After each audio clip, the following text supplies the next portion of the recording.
Hi guys, I'm Adam Wilborn from WhatCulture. And I'm Andy Murray from WhatCulture. And stick around because I have another great wrestling joke to tell you later on. This is the news. Okay, story number one. So, you know how over the weekend there was talk of this supposed intergender match between Nia Jax and Dean Ambrose that was apparently going to take place on a February 22nd house show. It was advertised, it was clipped by Twitter user Flair's Nia, and it kind of got a lot of people talking. Exciting, I can't wait to see what happens in it. Well, it's not happening. Oh. It's been cancelled, basically. So this thing got everyone talking at the weekend. It's obviously a very big talking point because WWE haven't done intergender wrestling in years, in ages. Now, they obviously had Nia enter the Men's Royal Rumble. They had her beat the hell out of R-Truth and legitimately injure him by all accounts. And then she kind of like battered Dean on Raw a couple of weeks ago as well. So they've been teasing with it. But it's off, it's done, it's not happening. It has been confirmed by old Shagger Dave of the Wrestling Observer and your mate... Oh, Jackson Pollock. Jackson Pollock. Of, it's John Pollock, you dick. Famous painter John Pollock of PostWrestling.com. They both contacted WWE to get the inside scoop on this one, and it turns out that the advert that was circulated for that house show was outdated. So you can put your pitchforks down if you weren't looking forward to that match.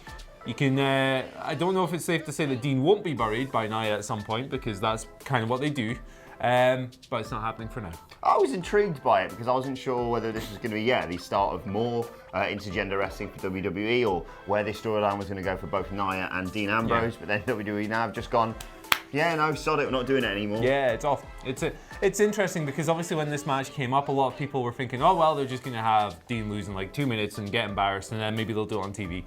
But like, I don't know, intergender wrestling is quite a pointed topic. Everyone has a really strong opinion on it, one way or the other. I'm perhaps one of the only people in the world who does not have a particularly strong opinion on it. If it works, it works. If it doesn't work, it doesn't work. I mean, it always needs to be justified, doesn't it? Yeah, but I mean, I guess their logic was Dean Ambrose can't sign with AEW if he's injured, so... Yes, as my strategy is, this is just more fuel to the fire of Dean Ambrose leaving is a work. Moving on to our second news story of the day, and this involves Velveteen Dream shooting on Twitter. WWE tweeted a photo asking fans which Hall of Famer they'd want to see return to the ring, featuring photos of the likes of Goldberg, Ric Flair, my best friend Booker T, and Velveteen Dream replied, retweeting it, saying, no, they had their time, it's past their prime. If you want to see these guys spend money on the network, we are the dream generation, and yes, I am the one to talk. What do you think of this? I think he's got a point. I mean, he has got a point. I think Triple H a few months ago said he was praising Dream for being wonderful at generating buzz for himself, and he is. Like last year we saw him, obviously, he baited Hulk Hogan a few times, slagged him off on Twitter, had the like NWO style attire with a feather boa at that takeover. He had Call Me Up Vince on his arse in Brooklyn. This man knows how to push buttons without getting himself in too much trouble. He's absolutely right. I mean, who the hell, I love Scott Hall. I don't want to see Scott Hall wrestle in 2019. I like, these guys, they've had their day. He's 100% correct, but I do think it's a work. I think it's going to be Shawn Michaels versus Velveteen Dream at WrestleMania weekend. I mean, wow, that's not actually out with the realm of possibility, no. I guess, because Shawn Michaels is obviously there now at the Performance Center. It's not going to happen, but we can dream. It's not going to happen. Yeah, no, I think this is again, it's just Dream being Dream, really, isn't it? I love him.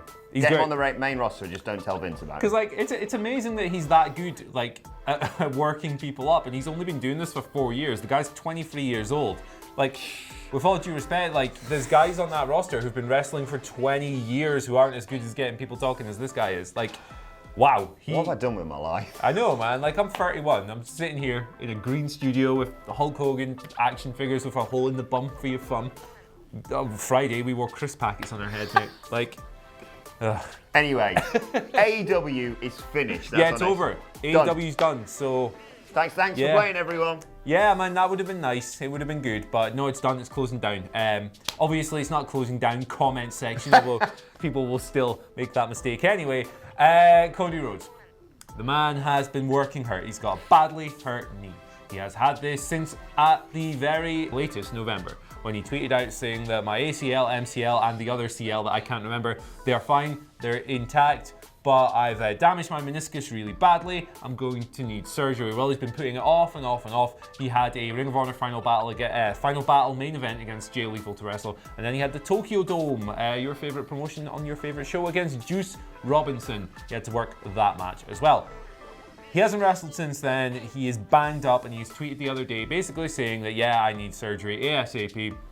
This is probably, it's a meniscus problem. These things are pretty serious. This is probably going to rule him out of Double or Nothing on May 25th, which is a shame, as he's obviously one of the driving forces behind AEW, but not the end of the world. Yeah, I think this might be a bit of a blessing in disguise, considering he is one of the executive vice presidents. They need someone to really be wholly focused on running this show. I think All In was great. There wasn't really any issues there, but having the guys involved in it be wrestling is one thing, but now as you're looking forward to develop this and obviously move on to storylines on TV and blah, blah, blah, I think having one guy who just already knows now, you're not going to be wrestling, don't worry about that, help plan out the show, be involved in that side of things, and he's got a lot of experience with that sort of thing, of course.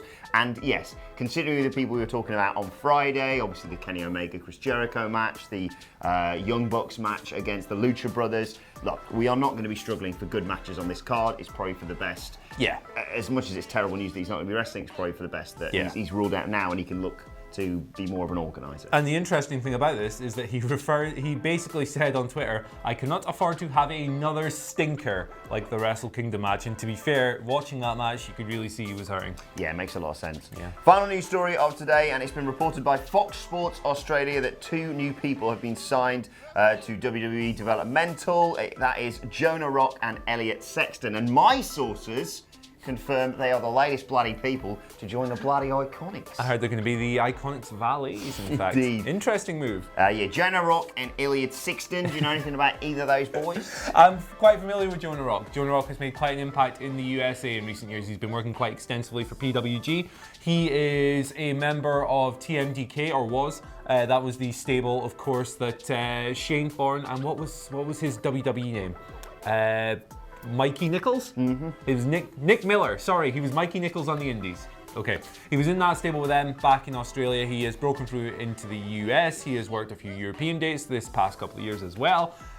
Big dude. Not tall, but big dude. Powerhouse, calls himself the King of the Monsters. He looks like the goddamn King of the Monsters. He's a beast. NXT fans are going to love him. The other guy, Elliot Sexton, I'm not so familiar with. I can tell you this, he is an absolute piece. Torso chiseled out of the finest marble, takes good care of himself. They compete together as a tag team. Do you want to take a stab at their name? Bloody Flaming Glass. No. Great comments now. It's better than that. Yeah, that was a bit much. Their tag team name is the pair of Shaylas. A pair of bloody Shayla. Stop it, boys. I'm trying to work. I'm trying to work. Sex Rock. Oh, that is good. Yeah. That is better than Flaming Glass. Sex Rock is not better than Flaming Glass, or I'm looking whatever forward. Nicholas said by Shaylas. Looking forward to seeing them. Yes, they're going to be in the Performance Centre and then obviously move on. It's going to be from interesting. Like, the Aussie scene has been really heating up in recent years. Guys like this, guys like Robbie Eagles, who was signed for New Japan. It's Will Ospreay has spoken of like moving to Australia and like working more extensively there. He's had a series of acclaimed matches over the past few years, and I think we will see more of this. I've always said this, we need more shoeies in wrestling. Let's move on to your Twitter questions for today. Don't forget you can tweet at them at us at WhatCulture WWE. Our first question comes today from Uesui Kenshin. I'm getting good at that. Uesugi even Kenshin. Oh, the big man. Who asks, which WWE belt would you like to see get a redesign? Oh, which belt? In other words, would you like to see belt in the bin? Which belt would you like to see put in the bin? Want to put the belt in the bin on? Just sit down, put the championship in trash. The belt that I would like to go full Daniel Bryan on, this might be a bit controversial because this belt doesn't technically have an owner yet, and there's 2 of them. It's the women's tag team titles. Not a fan. It's not a nice design. Like, a lot of their modern designs really suck. Like, I could say one of any number. All the tag team, the bronze nonsense. I don't like any of those. But I don't know, the women's tag team titles kind of look like little toys, and I think that that's bad. you've made this big thing about bringing these belts in and they look like silly little trinkets. I think it's kind of stupid. Yeah, I'm fine with them. I think the belt that really needs a redesign is the Big Jam belt. One of the most prized possessions in the company, carried around by Brock Lesnar, and it looks rubbish. People may say that certain tag titles, whether it be the men's or the women's, need a redesign, but let's be honest, even when they unveiled the women's tag team belts, some people liked them, some people didn't. I was kind of indifferent. I said I think you need to see them round someone's waist to see what they look like, really. But we all remember what it was like when Mick Foley himself unveiled the Universal title and everyone went, oh. Is that it? So yeah, redesign that. Look how beautiful even the hemp WWE Championship looks. Anything like that. Belt? Yeah. That being said, a big red belt is quite appropriate given that the champion is a big red man after about 20 seconds into a match. So. Yeah, a tomato wearing the belt does look good, to be fair. Please don't hurt me, Brock. Mikey Pia asked the next question, saying, has the WWE got big plans for Matt Hardy? He's talking about how on his Twitter feed there's a lot of stuff linking about potential run at the WWE Championship. Could that be in the future? No. No? No, I don't think so. It would be nice if they did, but I think Matt Hardy is in his current form. We all love him from back in the day. We all watched him when we were younger, and he was this legendary tag team wrestler, and we all loved the broken stuff and then transferring into WWE, and he's a good, solid veteran hand, and he's been doing this for a long time, and he seems like a really nice guy. He's not a world champion in this organization. I don't think he's even a world champion contender. Look, Matt Hardy's great. I love him. I think he's fantastic, but there's levels. And I don't think pushes and title shots and title runs should be assigned because they deserve it. The only way you deserve a title shot is if you're drawing the most money and getting the best reactions, and I don't think Matt Hardy's that. I'm going to take the other side to this. I think we should see him get a run at the WWE Championship. I don't think he should get it, but I think, having seen photos of him on social media, he's looking great. Obviously, I don't know how good he is back in the ring yet. We obviously had all the issues, hence why he stepped away a while back. And I think, considering the lack of people outside of, say, The Miz, who you could see Daniel Bryan face at WrestleMania, The Miz. It's as good as anything. The fact that I sat there over the weekend and went, oh God, they're probably going to do Bray Wyatt versus Daniel Bryan. Yeah, they probably are. I'd rather see Matt Hardy versus Daniel Bryan, and I think the whole broken, woken thing versus Daniel Bryan's current shtick. It'd be fun. It'd be funny, don't get me wrong, I'd be into it. I'd be up for it, and I think at the end of the day, look, WrestleMania is WrestleMania. People always talk about, will it sell tickets or not? I think the card of WrestleMania, as is still going to sell out. Yeah. And I think you could put Daniel Bryan versus a broom and people would want to go see it. I think so. WrestleMania, the name sells tickets, let alone what the match is. So, sod it. People always said, well, when Matt Hardy comes into WWE, they really need to give his broken character a big push. Give him a WrestleMania match against Daniel Bryan. I'm not convinced, brother, but that's why we're such a good duo. Indeed. Let us know your thoughts on that in the comment section. In fact. And we'll move into today's final question, which comes from Tyler Holloway, who says, if you could join any faction, past or present, who would it be? And you cannot say Titus Worldwide or the Brood. How dare you, sir? I can say the Ministry of Darkness. Oh no, I'm not a goth. I'm not a goth. I couldn't do that. Man, that's a really tough question. I'm gonna go non-WWE. I'm gonna go current. I'm gonna go non-WWE. I'm gonna go Los Ingobernables de Japón because they just seem like the coolest guys in the world. You got Naito, who just doesn't give a heck about anything, walking down in his suits and stuff, tranquilo, all that. Yeah. Walking away from opponents when they dive off the top, it's funny. You got Bushi, who's like the little scamp auntie, I guess. He's probably a massive stoner. You got my man, Shingo Takagi, who's just a big bully. I love big bullies, obviously. I think it'd be a lot of fun to hang around with. And Sanada, who would make me feel really inadequate. The sexiest man in wrestling, perhaps? Probably. I'd say so. And Evil, who's just a mad goth. Yeah. So, I was gonna say the NWO. Of course, we have our own AWO, Adam World Order here at WhatCulture. We've got all that here. But you know what? I'm gonna go for a current stable as well, and I'm gonna join our new best friend, Tama Tonga, in the Bullet Club. Bang. It really is that simple. Let's move on to today's and finally, and I promised you another good joke. Well, this better be good, brother. I've been workshopping this. I stole it off Reddit Squared Circle on Friday. I've been practicing it on people. It's been getting a great reaction over the weekend. So hopefully you're all sitting down and you're ready for this, okay? I think Daniel Bryan should get rid of his current theme and use his wife's, because with his current new Daniel Bryan gimmick, he can come to the ring to tree mode.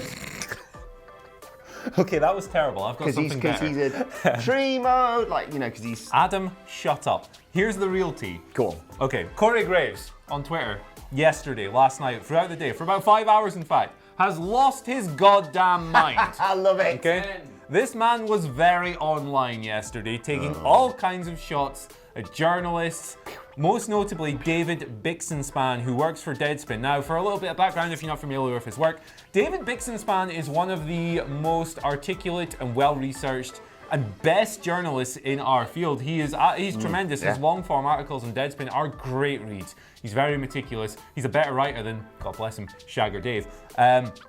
And Corey Graves, for some reason, has tweeted out saying, "Dear Deadspin, David Bix is basically the most inaccurate, biased reporter." I don't know why that's in parentheses, because he is a reporter, you dumbass. "I have known in my 10 plus years in this industry. Please, man to man, get him laid or fire his bitter ass. He is a cancer to our business."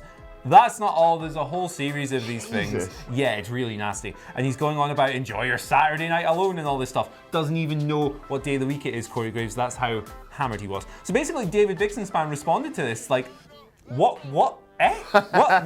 Where did this come from? He says, "Who hurt you?" He says, "Seriously, dude, feel free to DM me. I have no idea what set you off, but I'm happy to hash it out." And they go back and forth a little bit. And basically, man, I feel like, what's Corey Graves doing here? Is this man, like, we're used to him being quite spiky on Twitter, but I think he's gone insane. He's gone full I think he's had a mode. little, a little bit of, We've all been there. I'm going to tell him what I really think. yeah, I'm going to shoot hard, brother. But, you know, here's wow. a dog. It's just, I don't know, man, like, Corey Graves gets less and less enjoyable for me with every passing week, and this is just kind of like, I'm not gonna lie, I had a great time reading this stuff. I love Twitter beef and all that stuff, but come on, man. Yeah. Sort yourself out. You're a WWE commentator.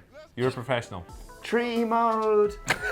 No? Shut up. Because he's like, you know, environmental. Yeah, he likes trees, she was, man. I get she, it. of course, was Bree Yeah, mode, so yeah. tree It's mode. Bree mode. Let us know your thoughts on that and all of today's news stories in the comments section below. And of course, don't forget to like, share, and subscribe. And check out our new wrestling podcast by searching for What Culture Wrestling on either iTunes or Spotify. My thanks to Andy Murray. Thank you for watching, and we will see you soon. Tree mode, like Bree mode, but with trees.